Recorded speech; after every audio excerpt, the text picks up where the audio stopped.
आज हम परावैद्युत पदार्थ एवं ध्रुवण पढ़ते हैं।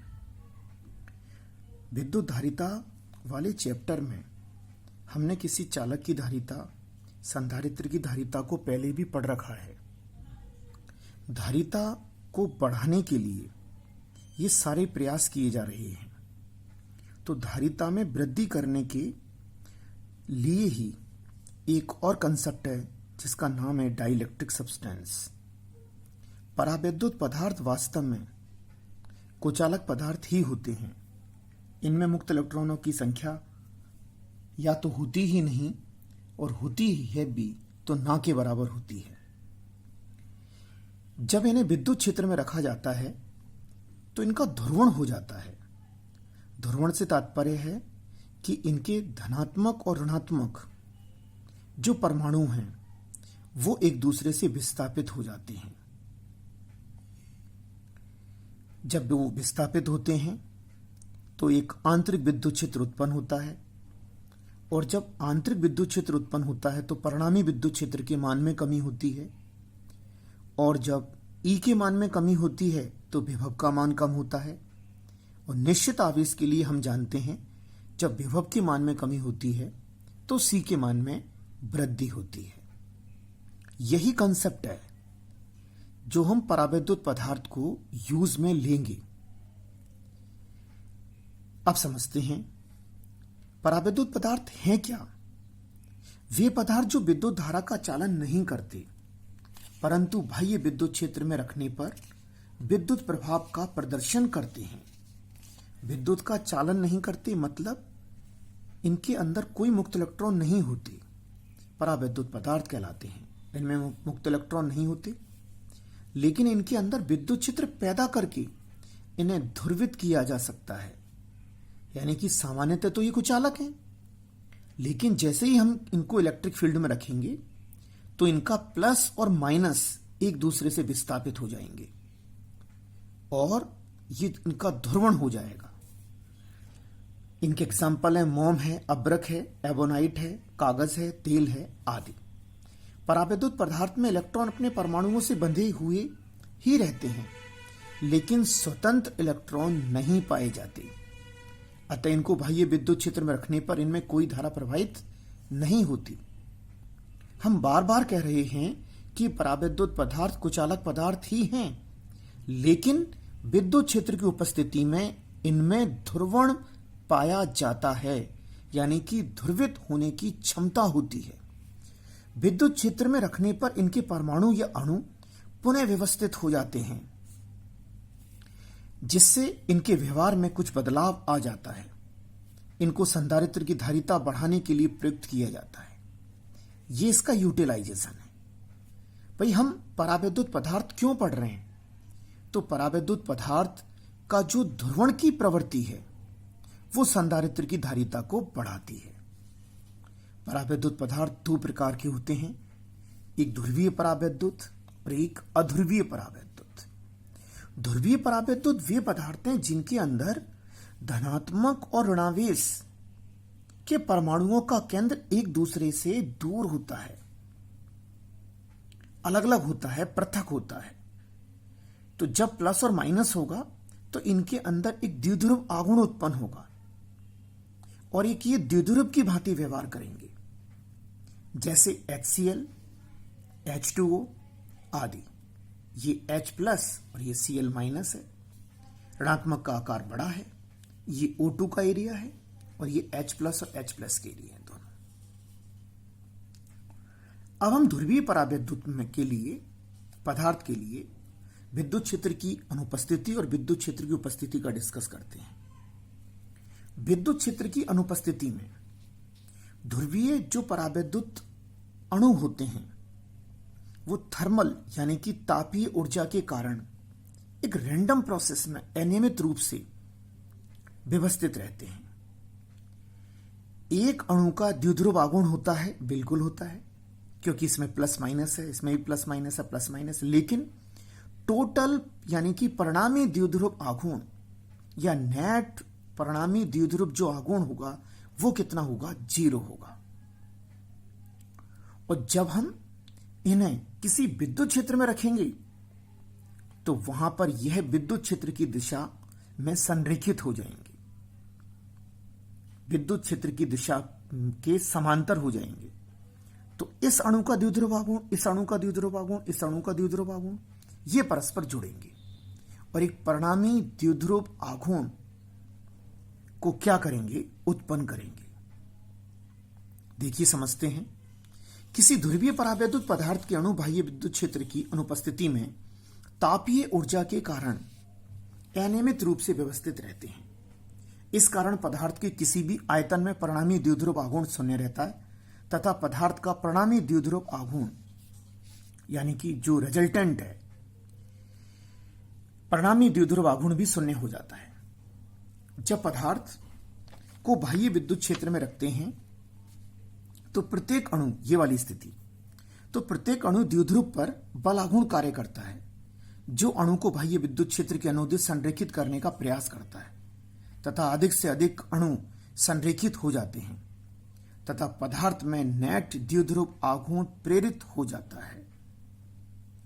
और जब द्विध्रुव आघूर्ण प्रेरित होगा तो कहने का तात्पर्य यह है कि परिणामी विद्युत क्षेत्र में यहां पे कमी हो जाएगी और परिणामी विद्युत क्षेत्र में कमी होगी तो V में कमी होगी और स्थिर आवेश के लिए V में कमी होगी तो C में वृद्धि होगी। अब है अध्रुवीय अणु। अध्रुवीय अणु वे अणु होते हैं जिनके अंदर धनावेश और ऋणावेश का केंद्र एक ही होता है, यानी कि इस प्रकार से ये प्लस और ये माइनस, जैसे O2, N2, CO2, H2। इन पदार्थों में प्रत्येक अणु का द्विध्रुव आघूर्ण 0 होगा क्योंकि प्लस और माइनस के बीच की दूरी होगी नहीं, और अगर दूरी नहीं होगी, आवेश है, दूरी अगर 0 है तो द्विध्रुव आघूर्ण शून्य होगा क्योंकि द्विध्रुव आघूर्ण क्या होता है, P = होता है आवेश गुणा आवेशों के मध्य की दूरी या Q×2 है। अतः पदार्थ का परिणामी द्विध्रुव आघूर्ण का मान शून्य होता है। यह विद्युत क्षेत्र की अनुपस्थिति है और यह विद्युत क्षेत्र की उपस्थिति है। विद्युत क्षेत्र की अनुपस्थिति में एक का 0 है और अगर आप सबको जोड़ेंगे तो सबका 0 होगा। जब अध्रुवित पदार्थ को हम विद्युत क्षेत्र की उपस्थिति में रखेंगे तो उनका ध्रुवण हो जाएगा, प्लस और माइनस का केंद्र एक दूसरे से विस्थापित हो जाएगा। तो क्या होगा, एक अणु का द्विध्रुव आघूर्ण होगा, जब हम जोड़ेंगे तो परिणामी द्विध्रुव आघूर्ण प्रेरित होगा। समझते हैं। जब अध्रुवित परावैद्युत पदार्थ को बाह्य विद्युत क्षेत्र में रखा जाता है तो धनावेश का वितरण केंद्र विद्युत क्षेत्र के अनुदिश तथा ऋणावेश का वितरण केंद्र विद्युत क्षेत्र के विपरीत कुछ विस्थापित हो जाता है। यानी कि इस तरफ अगर प्लस है और ये माइनस है तो हम कह सकते हैं कि प्लस की तरफ सारे माइनस आ जाएंगे और माइनस प्लेट की तरफ सारे प्लस आ जाएंगे, जिससे प्रत्येक अणु में कुछ द्विध्रुव आघूर्ण प्रेरित हो जाता है। बाह्य विद्युत क्षेत्र की उपस्थिति में परावैद्युत पदार्थ में विद्युत द्विध्रुव आघूर्ण प्रेरित होना परावैद्युत पदार्थ का पोलराइजेशन कहलाता है,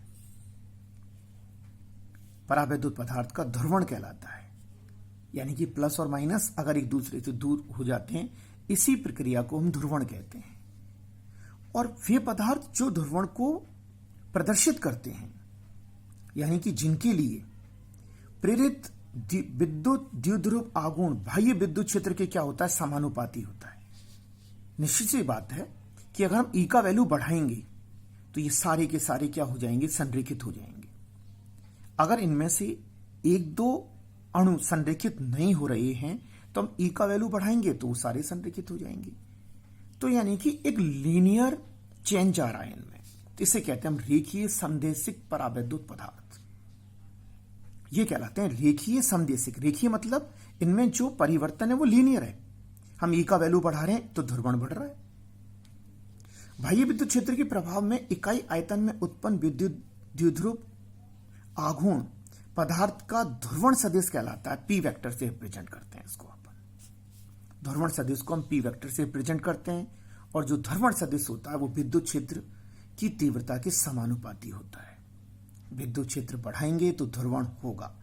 अगर अल्प विद्युत क्षेत्र है या विद्युत क्षेत्र प्रबल नहीं है और ध्रुवण नहीं हो पा रहा है तो तो हम जब विद्युत क्षेत्र को बढ़ा देंगे तो ध्रुवण की प्रक्रिया हो जाएगी। समानुपाती चिन्ह को हटाने पर समानुपाती नियतांक हमने यूज में लिया है, इसे विद्युत प्रवृत्ति कहते हैं।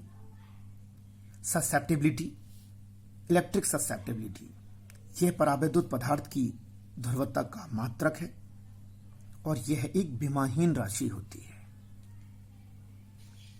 तो जो मेन कंसेप्ट है वो ये है कि अणु कैसा भी हो, ध्रुवीय हो या फिर अध्रुवीय, दोनों को ही हम विद्युत क्षेत्र की उपस्थिति में ध्रुवित कर सकते हैं। ध्रुवित हैं तो वो और संरेखित हो जाएंगे, अध्रुवित हैं तो पहले उनका ध्रुवण होगा फिर वो संरेखित होंगे, और दोनों ही विद्युत क्षेत्र की तीव्रता के समानुपाती होंगे। इस प्रकार हम जो ई का वैल्यू कम होगा, यानी कि ये एक पॉजिटिव प्लेट है और ये नेगेटिव प्लेट है, भाई विद्युत क्षेत्र है, ये हमारा अणु है, ये नेगेटिव है और ये प्लस है, तो एक आंतरिक विद्युत क्षेत्र उत्पन्न हो गया ये वाला ई इन, और एक बाह्य विद्युत क्षेत्र है ये ई आउट। तो परिणामी जो विद्युत क्षेत्र होगा वो ई आउट में से ई इन को जब हम सब्ट्रैक्ट करेंगे तो परिणामी विद्युत क्षेत्र के मान में कमी आएगी। जब ई का मान कम होगा तो उससे रिलेटेड वी का मान भी कम होगा, और वी का मान कम होगा तो सी का मान बढ़ेगा। ये यूटिलाइजेशन है कि भाई आपके काम क्या आ रहे हैं। जो ये परावैद्युत पदार्थ हैं वो आपके इस विद्युत धारिता वाले चैप्टर में क्या यूटिलाइजेशन है, तो हम कहेंगे कि हमें अगर सी में वृद्धि करनी है तो हम इसको काम में लेते हैं। एक छोटा सा न्यूमेरिकल भी देख लेते हैं हम, जो वो के न्यूमेरिकल है। गोलाकार चालक की धारिता है, एक जो विलगित गोलीय चालक की धारिता का सूत्र हमने पढ़ा था, C is equal to R upon K, या फिर C को हम 4 पाई एप्सिलॉन नॉट आर भी कह सकते हैं। तो हमने आर का वैल्यू हमें ज्ञात करना है, 1 पिकोफैराड है, तो इसकी त्रिज्या कितनी होगी, किसकी, उस गोलाकार चालक की। तो गोलाकार चालक की जब हमारी त्रिज्या निकालनी है तो आर का जो वैल्यू होगा वो सी और के का मल्टीप्लाई हो जाएगा। तो सी का वैल्यू हमने 1 पिकोफैराड, पिको को हम कहते हैं 10 की घात माइनस के 12, और के का जो वैल्यू है वो नियतांक है 9 गुणा 10 की घात 9, हमने इसमें रख दिया। तो 10 की घात माइनस 12 को 10 की घात 9 से अगर हमने किया सॉल्व किया तो 10 की घात माइनस 3 10 टू पावर माइनस 3, जिसे हम मिलीमीटर भी कह सकते हैं।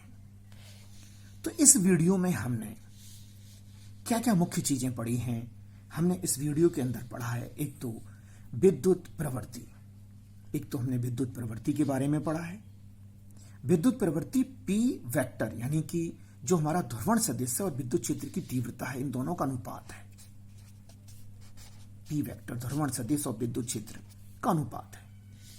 एक हमने ध्रुवीय और अध्रुवीय अणुओं के बारे में पढ़ा, और ध्रुवीय और अध्रुवीय अणुओं को विद्युत क्षेत्र की उपस्थिति और विद्युत क्षेत्र की अनुपस्थिति में जो उनका व्यवहार है उसके बारे में पढ़ा।